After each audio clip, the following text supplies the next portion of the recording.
ลือสนับสนุนของพวกเขามาตลอดข้าพเจ้าจะขอเพิ่มทานประธานรัฐไปเลยเพราะว่าหลังจาก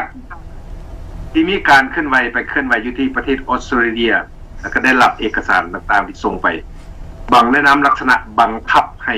ประธานพันธมิตรประชาธิปไตยให้ลงพร้อมด้วยคณะประธานทั่วโลกให้มาแก้ไขปัญหาอยู่ในเอกสารที่ได้เขียนกันเว้าในลักษณะสร้างความเข้าใจผิดให้เกิดขึ้นในสมาชิกพันธมิตรของเราในลักษณะที่ว่าปัญหาที่เกิดขึ้นนั้นทั้งคณะประธานนี่ปล่อยปละละเลยบ่หัวกับน้ำซาแล้วบ่เอาใจใส่ที่จริงแล้วข้าพเจ้าเว้ามื้อนี้แนะนำลักษณะที่ข้าพเจ้าร่วมอยู่ในการบริหารพันธมิตรประชาธิปไตยโดยเฉพาะในภาคส่วนทีวีนี่ทุกสภาพการทุกเวลามีปัญหาเกิดขึ้นทั้งพันธมิตรประชาธิปไตยขั้นนั้นโดยเฉพาะแม่นท่านดร.บุญธรจันทรวงศ์และคณะประธานทั่วโลกนี่ได้ร่วมปรึกษาหารือกันรวมมาได้กันเป็น 3-4 เดือนแล้วแต่ว่าการแก้ไขต่างๆนี่อยากให้มันอยู่ในลักษณะมิดเงียบอยู่ในภายในของเราแต่ว่าบทเป็นเดชาบุญเจตนาของพวกที่ก่อปัญหานี่คือหนึ่งเจตนาดังที่เว้าเป็นเจตนาของผู้มีความคิดเป็นกบฏต่อพันธมิตรประชาธิปไตยเห็นแก่ตัวมีทิฏฐิมานะอยากทับมั่งเอานิสัยส่วนตัวมาใส่ตัวเองเฮ็ดน้อยไว้เฮ็ดหลายเฮ็ดหลายไว้เฮ็ดน้อยอันนี้นี่สำคัญที่สุดการแก้ไขปัญหา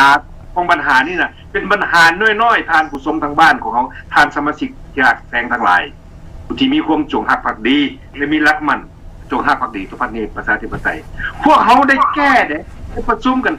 ทุกอาทิตย์ได้ตั้งแต่ก่อนกองประชุมนัดเบี้ยวที่เป็นต้นผู้นามาน่ะท่านประธานทุกคนอยู่ในนี่คงจะรู้จักเพราะว่าได้เข้านั่งในห่มในประชุมกันเพื่อแก้ไขปัญหาน้อยๆที่เกิดขึ้นแม้นการพยายามตัดค่าใช้จ่ายทีวีนี่ลงทั้งคณะประธานของพวกเขานี่ได้ประชุมกันตกลงเห็นดีกับผ่านกองประชุมอยู่ในนัสเวลเช่นเดียวกันจะต้องมีการประหยัดนี่พวกเขาก็ได้เฮ็ดประชุมกันคันเว้าไปถึงเมื่อวันที่23แม่นแท้ที่เอิ้นประชุมกันเข้ามามีจำนวนอยู่20คนข้าพเจ้าเองเป็นประธานกองประชุมในมื้อนั้นหั่นเวลาห้องกองประชุมมันธรรมดาแล้วมันท่านดร.บุญธรจันทรวงศ์เป็นประธานกองประชุมแต่มื้อนั้นมีพฤติการผิดปกติเต็มทีแล้วก็จะถูกสมาชิกสำคัญคนหนึ่งเสนอบอกว่าโบอยากให้ท่านประธานบุญธรจันทรวงศ์นี่เป็นประธานกองประชุมท่านประธานบุญธรก็ว่าบ่มีปัญหาอย่างท่านประธานบุญธรก็มีใจซื่อสัตย์ท่านผู้จะเอาผู้อื่นก็ได้ก็เลยเสนอ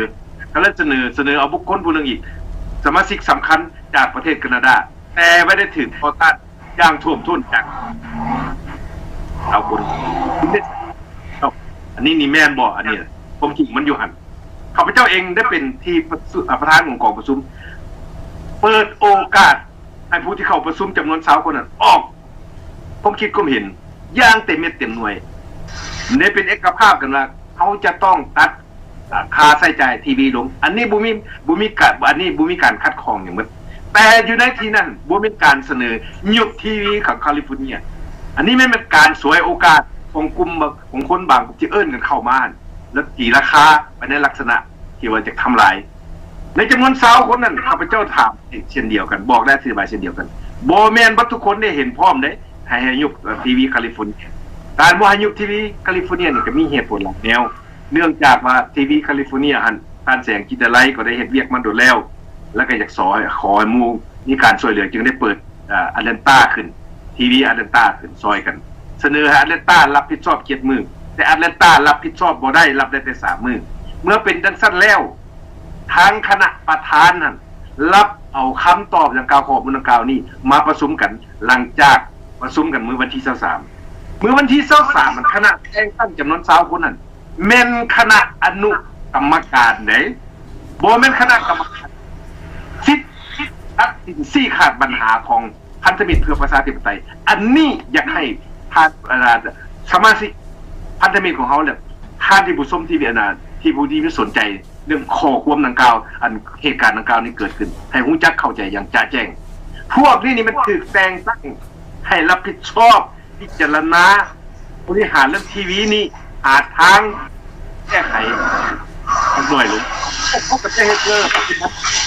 สามารถตัดค่าใช้จ่ายลงเกือบ 80% หมดแล้วเด้แต่ยังบ่ได้เพียงพอแต่จะต้อง ยุค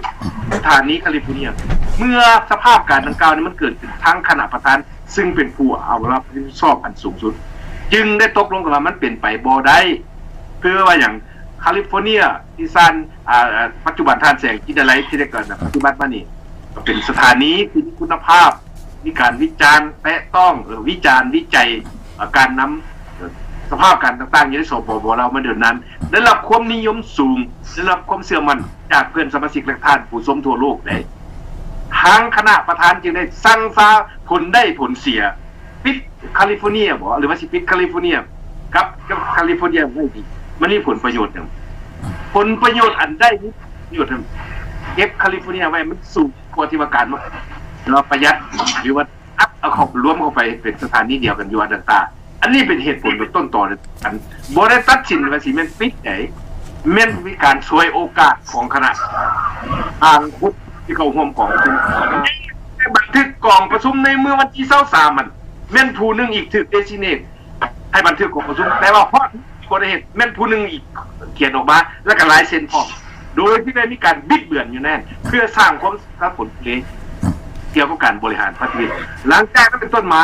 คณะกรรมการของพยายามทุกสิ่งทุกอย่างได้แต่งตั้งอนุกรรมการหนึ่งอีกเด้ให้รับผิดชอบตั้งยี่ไม่ขึ้นอีกแต่ปรากฏว่าคณะกรรมการ9 คนนั่นบางคนสำคัญบางคนทั่วทุกทั่ววีปเด้บ่ได้ถือรับเข้าร่วมกองประชุมจนฮอดมื้อสุดท้ายมาบอกประกาศบอกว่าเดี๋ยวนี้มีรายการทีวีขึ้นใหม่ทั้งที่ว่าบอกให้แล้วก็แนะนำให้เอามาเสนอซะก่อนให้ได้รับรู้ซะก่อนอันนี้เป็นความจริงที่เกิดน้องสมาชิกพันธมิตรเพื่อประชาธิปไตยทุกสิ่งทุกอย่างที่เกิดขึ้นมีเจตนามีอยู่เบื้องหลังก็เป็นการทำลายพันธมิตรความสามัคคีหักแพงพันธมิตรประชาธิปไตยข่าวทีวีนี่นะมันวิจารณ์แล้วก็วิจัยสร้างความรู้สร้างความสติให้แก่พี่น้องประชาชนลาวดังที่ข้าพเจ้าได้เว้าให้ฟังตอนต้นน่ะข้าพเจ้านี่กับคณะพันธมิตรของเขาได้ไปเคลื่อนไหวอยู่ออสเตรเลียได้รับการยกข้อมูลในต่อไปท่านใดแต่ละอันนั้นที่บอกกล่าวนี่ขอให้หมอดใหม่เนาะเพื่อวงรบกวนนี่แหละเป็นแท้จริงคณะประธานแก้ไขเลยย่างหนีจากปัญหามันบ่แม่นความจริงอันนี้เป็นการเสกสรรปั้นแต่งเรื่องกองประชุมกันแต่ละครั้งพวกดังกล่าวนี่นั่นประชุมตกลงกันเป็นเรียบร้อยแล้วมื้อหน้ามามีปัญหาขึ้นมาอีกพอสุดท้ายมาจบกันมาพูดกันว่าสุดท้ายแม่นเพิ่นหั่นอยากลบตั้งสถานีอยู่แคลิฟอร์เนียให้ปิดไปเพื่อแก้แค้นที่ปัญหาส่วนตัวแล้วก็มีบางคนนั่นบางคนเด้อบ่แม่นหลายคนได้บางคนเท่านั้นจำนวนเดียวน้อยๆเท่านั้นอยากทำหน้าที่แทนทานแสงกินอะไรก็มีแต่เท่านั้นโดยบ่ใช้สติสัพพัญญะบ่ใช้เหตุใช้ผลอันแท้จริงเพราะมื้อนี้ปัจจุบันนี้แหละจะค่อยเกิดเป็นเรื่องที่ว่าเฮาปัญหาที่ว่าเฮาจะนั่งคณะกรรมการนี่บ่อยากเว้าหรอกมื้อนี้แบบที่ว่าเว้านี่ข้าพเจ้าบ่อยากเว้าจักหน่อยเลยเสียเวลาพอเวียกของเฮามันมีหลายคนแต่ว่าจำเป็นจะต้องได้เว้าแจ้งข่าวให้เพื่อนสมาชิกพันธมิตรประชาธิปไตยของเขาให้ฮู้จักว่าเหตุผลอันไหนแท้พวกเขาได้พยายามแก้ไขปัญหานี้มาปัญหาน้อยๆนะแก้ได้แล้วนะแต่ว่าเขาบ่ยอมเพื่อจะทับมั่งบอกเสียงของพันธมิตรนี่ให้ตายลงเพื่อจะบ่ให้เป็นศัตรูเพื่อบ่ได้เปิดโปงความชั่วให้ของระบอบเผด็จการอยู่ปัจจุบันนี้ขอขอบใจเจ้าขอขอบใจน้ำท่านวันหลังเนาะที่มีคำเห็นเพิ่มต่อเรื่องนี้ต่อไปขอเชิญท่านตุ้ยมณีคำที่เป็นรองประธานพันธมิตรภาษาที่ไปจากทั่วโลกประธานที่ท่านอื่นที่เพิ่นบอกกล่าวขอให้หมดใหม่เนาะเพื่อบ่ให้เป็นการยากสัญญาณขอเชิญท่านตุ้ยมณีคำขอบใจเนาะท่านประธานขอบใจท่านสมาชิกข้าพเจ้ามีปัญหาเกี่ยวกับเรื่องอินเทอร์เน็ตหน่อยนึงแต่ว่าก็สิพยายามได้ยินอยู่บ่เนาะเจ้าได้ยินอยู่โอเคขอบใจปัญหาเรื่องที่ท่านประธานและท่านวลังกล่าวมานั้นก็สมเหตุสมผลเพราะว่าข้าพเจ้าก็เป็นผู้หนึ่งที่ว่ารู้จักเหตุการณ์เรื่องนี้แต่ว่าข้าพเจ้าก็บ่ค่อยได้สนใจปานใดเพราะว่าข้าพเจ้ามันอยู่ห่างไกลเพราะเรื่องปัญหานี้มันเกิดอยู่ที่อเมริกาและแคนาดา แต่ว่าข้าพเจ้าก็มีหุ้นส่วนหน่อยนึงเพราะว่ามีภาคส่วนหนึ่งได้เคยโทรศัพท์มาหาข้าพเจ้าให้ข้าพเจ้านี่ไปร่วมวงนำเกี่ยวกับชีวิตรัฐประหารกวาแมนหรือว่าชิโคนล้มประธานกวาแมนแต่ว่าข้าพเจ้าได้ปฏิเสธว่าข้าพเจ้าบ่มีส่วนรับรู้เพราะว่าข้าพเจ้าซื่อสัตย์บริสุทธิ์ต่อการจัดตั้งต่อการนำพาต่อธรรมนูญต่อกำหนดกฎเกณฑ์ของกฎระเบียบของพันธมิตรที่ว่าเราได้ตกลงกันข้าพเจ้าขอบอกซื่อโลดว่าแม่นผู้ใดที่มาชักชวนข้าพเจ้าเมื่อก่อนนั้น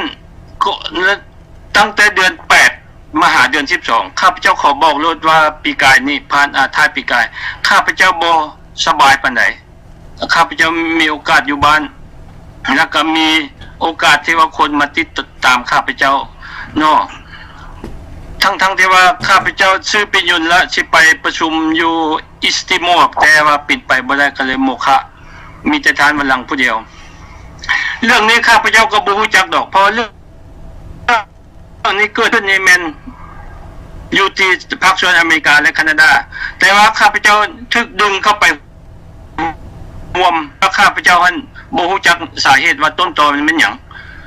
ข้าพเจ้าขอบอกโลดว่าชื่อผู้ใดแม่นทานเคลือบวงพระจันทร์สกายมาหาข้าพเจ้าดวงพระจันทร์ขอโทษดวงพระจันทร์เนาะที่แคนาดาซึ่งว่าเป็นคณะกรรมการด้านทีวีอยู่แคนาดา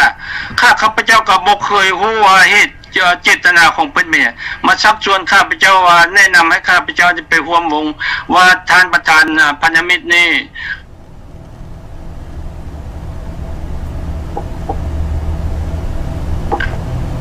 บนอย่างสิ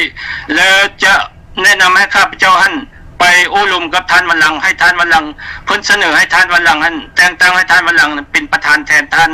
ประธานข้าพเจ้าเลยตอบว่าโอ้เป็นไปบ่ได้ที่แต่ว่าข้าพเจ้าสิไปอบรมท่านวัลลังเบิ่งแล้วข้าพเจ้าเคยว่าเรื่องนี้นั้นเฮาบ่ควรเฮ็ดแบบนี้เพราะว่าระยะนี้ก็ในเป็นเวลาเนี้ยสับสนเพราะว่าสถานีใหม่นี่กำลังเริ่มขึ้นมาแล้วก็ซัตเทอร์ไลท์นี่จะเฮาก็ยังรับผิดชอบนักอยู่แต่สิมาสร้างความปั่นป่วนนี่ก็เป็นไปบ่ได้ติ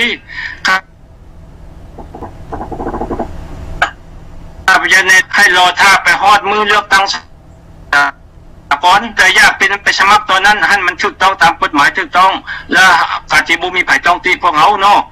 แล้วก็ยังบ่ได้ให้ข้าพเจ้าแนะนำข้าพเจ้าไปติดต่อท่านวัลลังให้ท่านวัลลังสมทบแต่ที่ข้าพเจ้าจะไปแนะนำท่านวัลลังไปท้าทามท่านวัลลังข้าพเจ้าเลยไปแนะนำให้ท่านวัลลังให้เปิดกองประชุมท้องถิ่นขึ้นโดยเฉพาะอยู่สาขาอเมริกามาปรึกษาหารือกันบุงดูว่ามันจะมีปัญหาอย่างเกิดขึ้นเนาะฟังไปจากนั้นมาอีกหลังจากวันที่23เดือน12กองประชุมมื้อนั้นกับเพิ่นก็มีคนโทรมาหาสกายมาครับสกายมาแล้วเวลายังดึงเอาพวกนั้นพวกนี้มาโอ้ลมกันอีกข้าพเจ้าเลยบอกว่ากองประชุมวันที่23ข้าพเจ้าได้เข้าแต่ครึ่งเดียวก็ข้าพเจ้าหมดจบแต่ข้าพเจ้าได้มอบสิทธิ์ไปแล้วว่ากองประชุมอันใดหากว่าเสียงส่วนหลายออกมาแบบใดให้ข้าพเจ้ายินดีนำแต่เพิ่นก็ยังบ่แล้วว่าจะไม่ได้โจมตีว่าบ่นับถือผลการกองประชุมวันที่23เดือน12ผ่านมานั้นข้าพเจ้าเลยว่ากองประชุมวันที่23เดือน12นั้นบ่แม่นมติของคณะบริหารอันนั้นแม่นกองประชุมตัวนั้นแม่นกองประชุมธรรมดาเสนอซื่อๆแต่ว่าสิ่งที่ว่าเฮาเห็นว่าเหมาะสมหรือบ่เหมาะสมแม่นคณะประธานหรือว่าแกนนำทั่วโลกที่เป็นผู้ตัดสินจากนั้นมาแล้วก็มิดเลยบ่ติดต่อข้าพเจ้าจนกว่าข้าพเจ้ามื้อวันที่หลังจากที่ท่านประธานกับท่านวัลลังมาเคลื่อนไหวอยู่โอเชตอนนั้นข้าพเจ้าได้เห็นแล้วข้าพเจ้าก็เลยติดต่อพัวพันไปทางท่านกองไสเนาะท่านกองไสว่าเฮาบุคคลเฮ็ดอย่างเทื่อให้ท่านประธานแล้วเวียกแล้วจังค่อยมาปรึกษากันจากนั้นมาแล้วข้าพเจ้าไม่เห็นแบบนั้นแม่น คำบัญชาได้ให้ท่านประธานนี่มาแก้ไขถ้าบ่ดังนั้นสิเฮ็ดกองประชุมวิสามัญเลือกเอาประธานใหม่อันนี้เป็นความเป็นหมายว่าจังไดข้าพเจ้าบ่เข้าใจเลยว่าคณะกรรมการหรือว่าสมาชิกหันจะเฮ็ดได้แบบนั้นน่ะมันสิถูกต้องบ่อิงตามธรรมนูญในคณะที่ว่าท่านประธานและท่านวลังผู้รับผิดชอบทางอเมริกามาเคลื่อนไหวอยู่ต่างประเทศพวกท่านมาเฮ็ดจังซี่ข้าพเจ้าคิดว่าบ่ถูกต้องพวกท่านนั้นจะเฮ็ดรัฐประหารแล้วเอาชื่อผู้นั้นผู้นี้ออกมาแล้วว่าสมาชิกทั่วโลกข้าพเจ้าบ่รับรู้ว่าสมาชิกทั่วโลกนี่มี8ประเทศญี่ปุ่นนิวซีแลนด์ออสเตรเลียเยอรมันฝรั่งสเปนแคนาดาและอเมริกาสมาชิกในจำนวนนั้นบ่ได้นอนอยู่ในเหมาะสมผิดกฎหมายได้ท่านเอ้ยแล้วต่อมาแล้วยังบังคับบัญชาใช้ทรัพย์ที่ว่าบ่เหมาะสมที่ว่าออกมาว่าทางคณะประธานนี่ว่าเป็นพวกเผด็จการเผด็จการนี่หมายถึงความข้อเขียนเป็นเขียนว่า supreme leader ก็แสดงว่าพวกเผด็จการตัวเขาบ่แม่นพวกเผด็จการเขาแม่น executive decision แม่นคำสั่งที่ว่าได้การกรองออกมาพวกเราเฮ็ดแบบที่ว่าถูกต้องมีคณะประธานรับผิดชอบบ่แม่นว่าพวกท่านผ่านมาข้าพเจ้ายังจำได้ว่าหนังสือที่พวกท่านนั้นออกมาว่าพวกท่านนั้นว่าคณะประธานนั้นเป็นปฏิการแล้วยังออกมีคำว่าท่านประธานนั้นกับท่านวลังใช้จ่ายเงินฟุ่มเฟือยเกี่ยวกับเรื่องปัญหาการเงินในข้าพเจ้าขอตอบว่าเนาะการเงินทุกดอลลาร์ทุกสตางค์นั้นก่อนที่ออกไปใช้จ่ายอยู่ไหนแม้นคณะกรรมการทั่วโลกในแกนนำทั่วโลกตกลงกันว่าจะเฮ็ดหยังเขาสิไปจ่ายหยังเขาสิซื้อหยังได้มาเท่าใดแม้นคณะกรรมการตกลงจังได๋ความใช้รายภาษีของพวกท่านนี่แม่นแน่นอนบ่มีมูลความจริงฉะนั้นสร้างความปั่นป่วนสร้างความสับสนให้สมาชิกและพ่อแม่พี่น้องผู้ติดตามข่าวต่างๆของพันธมิตรทีวีแล้วอีกประการหนึ่งท่านข้าพเจ้าขอเพิ่มอีกว่าคณะกรรมการของเราได้เตือนไปแล้วได้ทำอิฐมันเตือนท่านเคลือบว่าบ่ให้ท่านเคลือบนี้เป็นอย่างยังเตือนอิงตามกฎระเบียบของพันธมิตรผู้ใดที่ว่าทำการล่วงเกินท่านพวกเราบ่ได้ไล่ออกพวกเราเตือนสะก่อนแต่ว่าคำเตือนออกไปมีเสียงปฏิกิริยาหลายออกต่อต้านออกมาแต่ว่าเขาก็บ่ถือในที่สุดเอาคณะกรรมการจึงตกลงกันเห็นดีกันว่าจะต้อง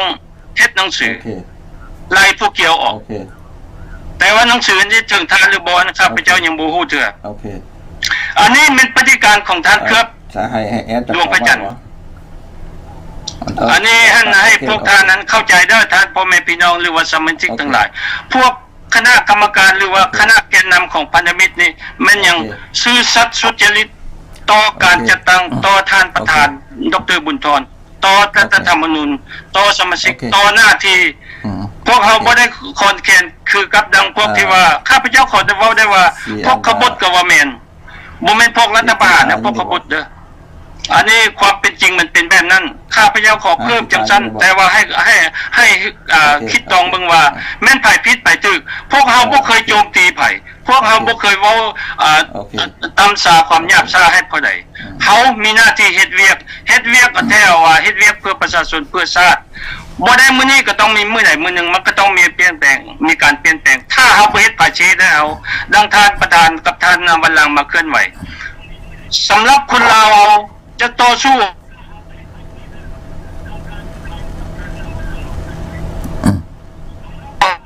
อันขั้นทางการเมืองอันนั้นเป็นข้ออ้างที่ดีข้อสำหรับพวกเราดังที่ว่าเราท่านประธานกล่าวไว้แล้วว่ามาออสเตรเลียนิวซีแลนด์ก็ได้รับการต้อนรับอย่างอบอุ่นจากประเทศดังกล่าวฉะนั้นข้าพเจ้าขอเรียกร้อง ทั้งสมาชิกและพ่อแม่พี่น้องผู้ที่สนับสนุนและให้การอุ้มสู่แก่พันธมิตรของพวกเขาจะเป็นด้านใดก็ตามอย่าไปหวั่นไหวต่อคำกล่าวหาของพวกขบฏดังกล่าวพวกขบฏนี้ข้าเจ้าใช้อารมณ์ใช้ความโมโหมีแต่ว่าหวังการแก้แค้นแต่ข้าพเจ้าคิดว่าพวกดังกล่าวนี่อาจจะมีเบื้องหลังหรือว่าภาครัฐอยู่เบื้องหลังข้าพเจ้าก็บ่ฮู้แต่ว่าติดตามกันไปตามที่จริงแล้วตามที่ข้าพเจ้าสังเกตว่าปัจจุบันนี้เห็นออกแล้วว่าควรมีผู้ใดผู้หนึ่งอยู่เบื้องหลังโดยเฉพาะแล้วมันพรรคและรัฐอยู่เบื้องหลังฉะนั้นครับพวกดังกล่าวจะบ่แอบอ้างว่าได้สำนั้นเพราะว่าทุกสิ่งทุกอย่างพวกเรานี่นอนอยู่ในความสามัคคีดังจะเห็นดังพวกท่านจะเห็นอยู่ในเวลานี้เนาะใน7ประเทศนี่พวกเรายังเต้าโฮมกันยังนับถือการจะตั้งอยู่ผู้ใดอยากสมัครมาเป็นประธานท่านแม้นให้รอท่าฮอดครบกำหนดสากลอันนั้นจังเป็นประชาธิปไตยเนาะท่านั้นละเข้าใจ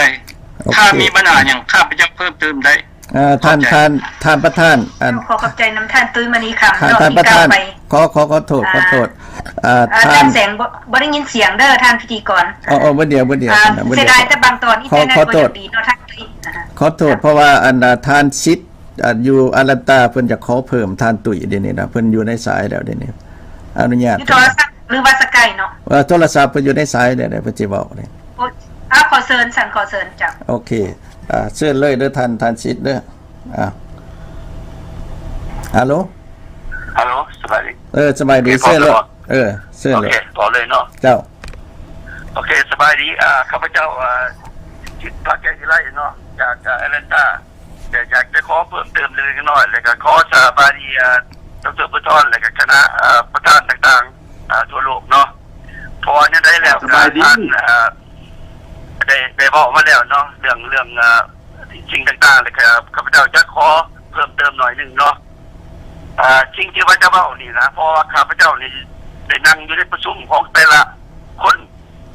ประชุมน้ำประธานหรือว่าประชุมของแต่ละพวกต่างๆที่ว่าประชุมกันแต่ละทิศนั้นอันความจริงมันก็คือเดี๋ยวนี้ท่านเครือบที่ว่าได้เว้ามาแล้วเนี่ยท่านเครือบได้เว้าในกองประชุมมันเรื่องว่าด็อกเตอร์นี่หน้าตาบ่ดีนุ่งเครื่องบ่สุภาพบ่สมเป็นผู้นำอันนี้บอกถึงท่านเครือบคือกันถ้าว่าบ่แม่นเชิญผู้ท่านเครือบนั้นมาบอกกับข้าพเจ้าได้เพราะข้าพเจ้านั่งอยู่ในที่นั้นอันนี้เนี่ยมันเป็นความจริงเพราะมีหลายคนเติบที่ว่าประชุมกันอยู่ในมือนั้นนะที่บอกเนี่ยก็ถามผู้นั้นผู้นี้แล้วก็ถามคนต่างๆพวกเจ้าคือข่อยบอกนั่นนี่แต่ว่านี่ก็บ่ได้บอกอย่างอันนี้มันความจริงบอกแท้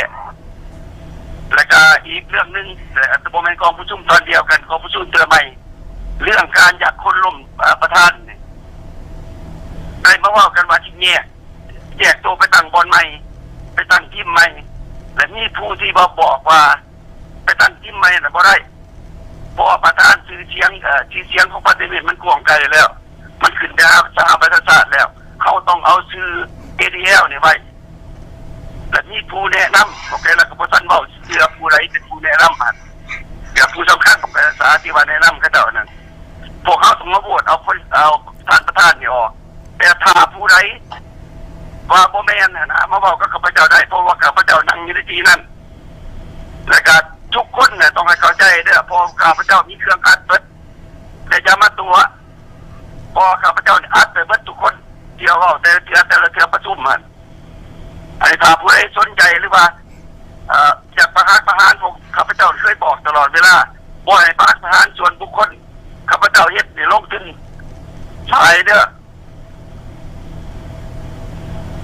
แต่ความเสียใจนี่คือเสียใจเนาะแต่ความจริงมันตึงใจแล้วนึงลงทุนที่สุดที่ว่ามาสร้างตั้งทีวีขึ้นมานี่ข้าพเจ้าที่บ่ได้สร้างตั้งเด้อ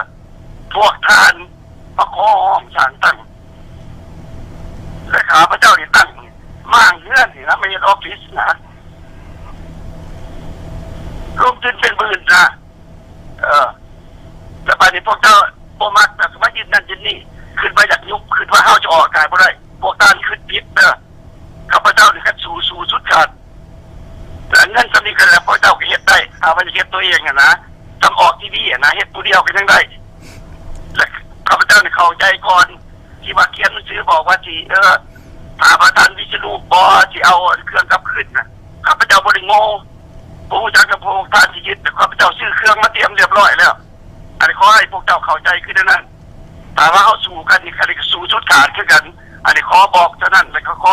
เพิ่มเติมเท่านั้นแล้วก็หวังว่าสมาชิกทุกคนต้องเข้าใจผู้ขาที่จะสู้จนกว่าผู้ขาตายตามผู้ได้จากยุคดร.พุทธรนะผู้ขาเนี่ยก็ต้องสู้สุดเขียดผู้ขาเนี่ยเตรียมพร้อมพวกทุกหมู่แบบมาตั้งดี